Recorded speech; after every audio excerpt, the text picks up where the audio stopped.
Russia's economic problems are commanding the attention of the whole world. This is Steve Wiseman at the Peterson Institute for International Economics with Anders Åslund to analyze the source of the problems and whether or not Russia can crawl out of its hole.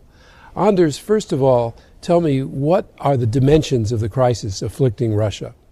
Well, the fundamental problem is bad economic policy, bad structural policy, meaning state and crony capitalism and protectionism that has grown ever worse under President Putin. And therefore we had expected stagnation. And on top of that comes two big blows this year. One is the financial sanctions from July, which I call Russia's Lehman moment, because the sanctions effectively have blocked all international financing for Russia. And after that comes the third blow, which is a falling oil price, which means that the oil prices have fallen by 50%, and oil and gas is 70% of Russia's exports. So Russia has lost about 30% of its export revenues now in short order. What are the prospects for economic growth or even contraction in the next year?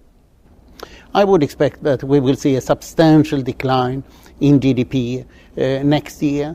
The central bank has come out with a forecast of a decline of 4.5%, and I think that this is only the beginning.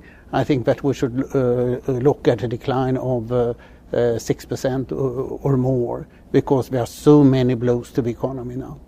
Are there prospects for a default as occurred in the late 1990s? The big difference now is that Russia has hardly any public debt, just over 10% of GDP.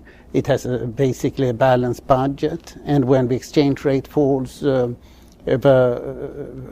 ruble exchange rate falls with the oil price, so then the budget revenues remain the same in rubles, though the expenditures become much higher. But even so, Russia's fiscal situation is strong, and the current account surplus is likely to stay because imports fall more than exports. So the big problem for Russia is that the standard of living is falling because import prices are going up sharply.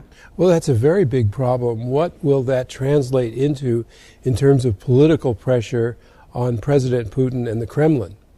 This is what we don't know. Normally we would expect a social unrest with these kind of economic problems that have been very much caused by the regime.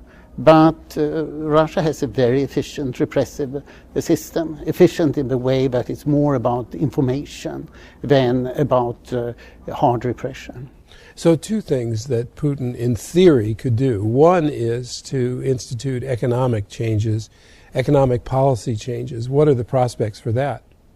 I think it's extremely unlikely, because the Putin system is really a system of corrupt clans that are sharing a lot of loot from the government, and they're all billionaires. So it would be very difficult for him to rein these people in. Well, the second thing you could do, obviously, is to ease the pressure or even reverse policies on Ukraine, which have caused the sanctions in the West. What is the likelihood of that? I think that this is the only truly rational choice that President Putin can undertake.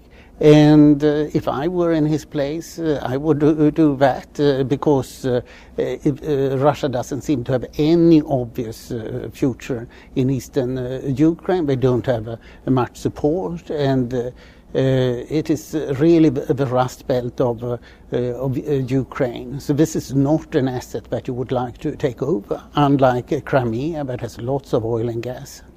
Will the Russian people demand such a step?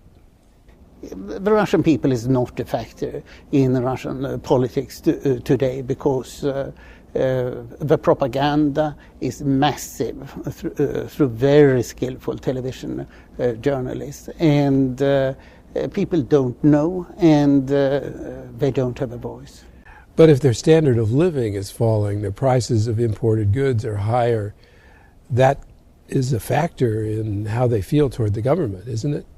Sure, we should expect social unrest. The question is where, what forms it takes, and in particular how large protests can become.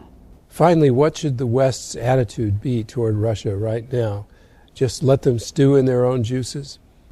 I think that the West can feel pretty confident that its sanction works and maintain the sanctions until they see that there are results. For the last 2 weeks, we have seen a lot of Russian statements suggesting that Russia wants to withdraw from Donbass, and the West needs to clarify if this is true, and Donbass. then make sure, meaning the eastern Ukraine. And the West then needs to make sure that Russia really withdraws. Otherwise, just maintain the old policy. Thank you, Anders. Thank you.